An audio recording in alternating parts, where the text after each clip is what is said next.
Bonjour, je suis ravie de vous retrouver dans cet audio de ma newsletter dont le titre aujourd'hui est Doucement se retourner et mesurer en souriant le déjà accompli.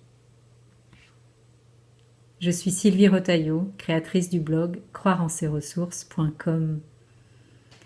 Il nous arrive parfois de nous traiter durement quand nous n'avons pas trouvé les bons mots, par exemple, pour rassurer une personne, que nous aurions aimé avoir agi de telle ou telle manière et que finalement nous avons été maladroits, que nous aurions dû avancer sur un projet plus vite et finalement nous avons procrastiné.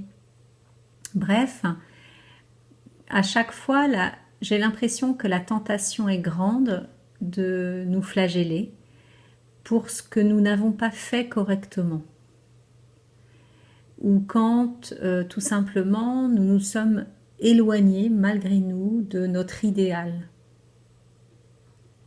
Et j'ai l'impression que parfois c'est pire encore dans les milieux du développement personnel et spirituel où nous pouvons avoir tendance à nous imposer des comportements irréprochables.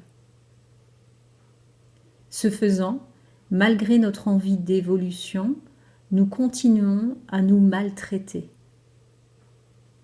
Évoluer, finalement, ne serait-ce pas justement accepter de se tromper, reconnaître aussi le chemin déjà parcouru?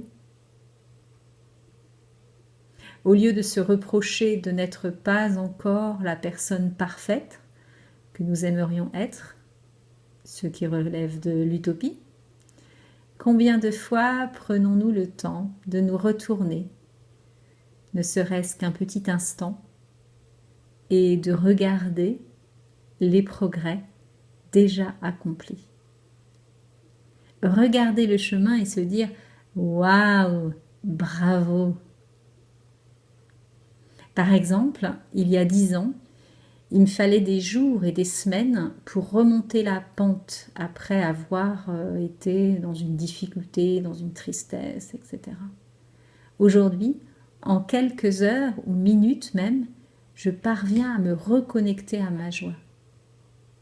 Ceci est un exemple, et regardez vous aussi dans vos propres vies, c'est la même chose. Observez comment vous fonctionniez il y a 5 ans, 1 an, voire 1 mois, et comment vous avez progressé.